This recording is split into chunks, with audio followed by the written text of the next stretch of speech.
Okay, kung naghahanap kayo ng quality talaga na stethoscope, I suggest na kumuha kayo ng Littmann, pero medyo pricey nga lang siya sa atin, okay? Pero kung gusto niyo naman ng affordable pero okay na din yung quality, I suggest na kumuha kayo ng Baxtel. Pero hindi ko masisigurado sa inyo kung or hindi ko sure kung hanggang kailan yung nag-last yung Baxtel. Kasi, yung friend ko kumuha siya ng Baxtel nung first year kami. And nasira siya nung patapos na yung second year kami. So, nag-last lang siya ng 1 year. Pero, hindi ko alam na nag-last lang siya ng 1 year.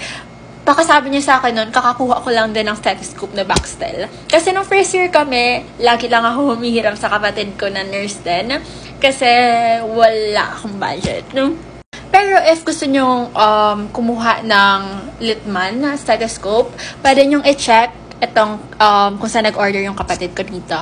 Ayan. So, i-search nyo lang medsupplieспh.com sa Google. I-search nyo lang yan. And ito yung lalabas. So, ito yung dream. Ito yung dream stethoscope ko. Ito yung color na gusto ko. Matagal ko na yan pinag-iisipan pero hindi ko pa rin nabibili hanggang ngayon kasi super mahal. Tingnan nyo, 6,500 to 7,500. And, pero sa price naman na yan, may ensure nyo na matagal maglalast yung stethoscope nyo kahit na may trabaho na kayo, maglalast pa rin yan. Proven and tested.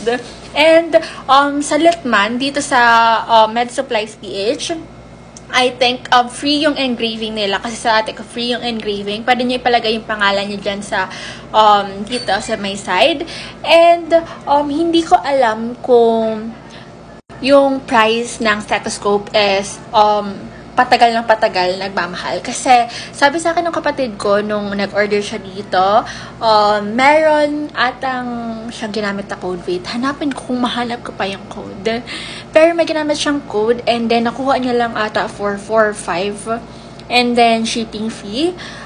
Kasi around ngayon 6,500 na depending sa design na gusto mo. Pero hanapin ko yung code kung mahanap ko ngayon.